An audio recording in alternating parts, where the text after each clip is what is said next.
Заповненість цих ліжок вже понад 70%. Такою динамікою захворюваності в комунальних медзакладах вже дуже скоро не буде вистачати. Тому я звертаюсь до прем'єр-міністра і до міністра охорони здоров'я виконати задекларовані обіцянки і надати ліжковий фонд і фахівців для лікування хворих на коронавірус у державних медустановах, розташованих в нашому місті, розташованих в Києві. Народный депутат Украины «Европейская солидарность» Яна Зинкевич с нами сейчас на прямой связи. Пани Яна, витаю вас. Доброго дня. Добрый вечер. Как вы себя чувствуете? Некоторое время назад стало известно, что вы также заболели коронавирусом. Как вы себя чувствуете? Как ваше здоровье? В принципі, почуваю себе достатньо добре. На жаль, я вже захворіла другий раз. І дійсно, в порівнянні з першим, хвороба проходить набагато легше. На щастя. Ну, вот сегодня вы видите новые антирекорды, уже почти 6 тысяч зараженных в сутки.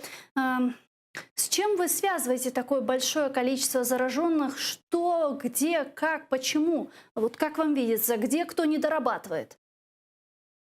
Мабуть, першопричини закладені ще весною, коли ми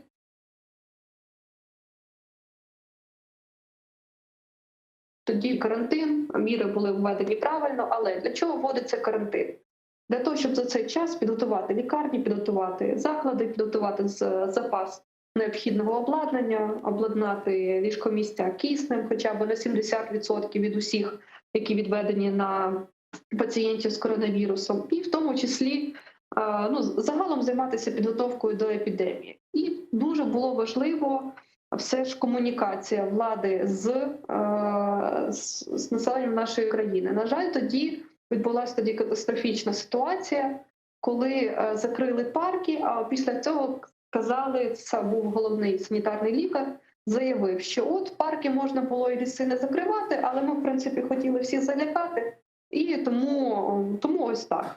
Якщо ви помітили, на наступний день вже була величезна кількість людей на вулиці, набагато менше почало звертати увагу на карантин, набагато менше почали носити засоби захисту, і поступово ми зараз маємо те, що маємо. Але починалося це все з простих речей. Якщо говорити про теперішній момент, звісно, півроку жити під час епідемії – це надзвичайно складно. Неможливо повністю тримати завжди жорсткий карантин, і я думаю, що ми, можливо, до цього і не дійдемо. Але от зараз ми маємо 6 тисяч хворих. Що ми маємо з цим робити? Звісно ж, все ж нарешті, замість того, щоб витрачати кошти з фонду на коронавірус на будівництво доріг, як це робить по ініціативі Зеленського, це відбувається, а все ж таки витрачати на лікарні, на доплати лікарям і на забезпечення безробітних, які стають на облік, та, відповідно, оплата лікарняних людей, які знаходяться на самоізоляції. Тільки от комплекс цих заходів дозволить нам все ж утримувати цю кількість хворих на день в якомусь розумному числі. Тому що зараз ми маємо ще досі першу хвилю. Считаете ли вы, что местные выборы и предвыборная кампания влияют на увеличение количества зараженных?